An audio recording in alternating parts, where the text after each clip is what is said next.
The total surface area of a solid hemisphere of diameter 2d is total surface area of a solid hemisphere.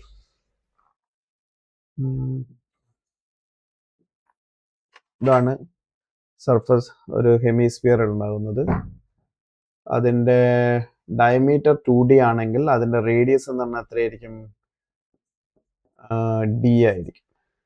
Okay, അപ്പോൾ ഇതിൻ്റെ ഒരു സ്ഫിയറിൻ്റെ surface area എന്ന് പറഞ്ഞാൽ 4πr² ആണ്. അപ്പോൾ hemisphere ആണെങ്കിൽ ഇതെന്തായിരിക്കും? അതിൻ്റെ ഔട്ടർ സർഫസ് ഏരിയ എന്ന് പറഞ്ഞാൽ എത്രയാണ്?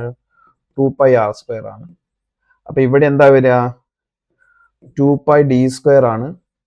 പ്ലസ് ഒരു ബേസ് ഏരിയ ഒരു സർക്കിൾ അല്ലേ, ഞാൻ ഇവിടെ ഒരു ഷെയ്ഡ് ചെയ്യുക. അതായത് ഇവിടെ ഇത്രയും ഭാഗം ബേസ് ബ്ലൂ ഏരിയ സർക്കിൾ ആണുള്ളത്. അതിൻ്റെതെന്ന് പറഞ്ഞാൽ πr² അതിൻ്റെ ഏരിയ ഉണ്ടാവുന്നത്. അപ്പോൾ this will be πd². So the total area എന്ന് പറഞ്ഞാൽ എന്താ? 3πd². ഇതാണ് അതിൻ്റെ ടോട്ടൽ ഏരിയ. അപ്പോൾ ആൻസർ എന്താണ്? ഓപ്ഷൻ എന്താണ്? എ ആണ് അതിൻ്റെ ആൻസർ, 3πd². Thank you.